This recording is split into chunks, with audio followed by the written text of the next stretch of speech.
This is how the Pakistani government has managed to treat its guests.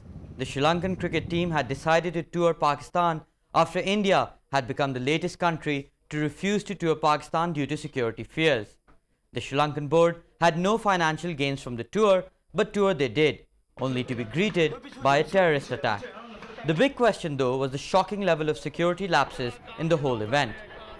Security lapses, 5 आदमी तो हमारे अभी कुर्बानी दे चुके हैं, काफी इंजर्ड हैं, तो इसमें ये effort. The governor of Punjab, who's running the show in the province through governor rule, kept insisting that the security forces were immediately on the job. Foreign we were with the police, we immediately moved to the area. देखें बात ये है, ये कोई expected चीज़ तो नहीं है ना.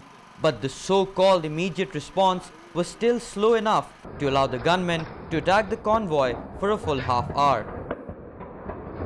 This encounter continued for about half an hour. The authorities went on to insist that the whole area had been cordoned off and kept reiterating that the police had the situation under control. तो हमने ख़ुसूसी तौर पे, फौरी तौर पे, I spoke to the IG, I spoke to the chief police officer, Haji Habib. They've surrounded the area. They put in the commandos. तो इस वक्त हम लोग हर जगह surround करके police warning, violence पे, we are watching to try and either hit them or capture them. But for all the cordons, not a single one of the allegedly dozen attackers has so far been apprehended. In fact, the only information the CCPO had about the attackers was speculative. No report, but we apprehend they must have got some injuries, but we are after them. Only a day earlier, the governor of Punjab had told the media that the previous provincial government had been inefficient and corrupt. But the competence and efficiency on display during the attack beggared belief.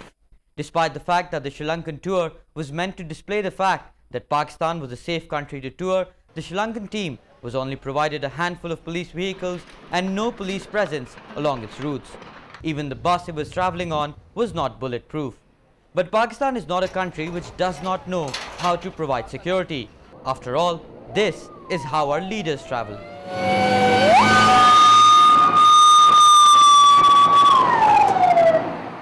VVIP processions involve bulletproof vehicles, rooftop snipers, alternate routes, decoy cars, blocked roads and jammed traffic, and an innumerable number of security vehicles, all at the taxpayers' expense. Unfortunately, in this relentless desire for ensuring their own security, Pakistan's leaders have succeeded in leaving one of the country's proudest institutions for the dead. Ahmed Naqvi, Dawn News.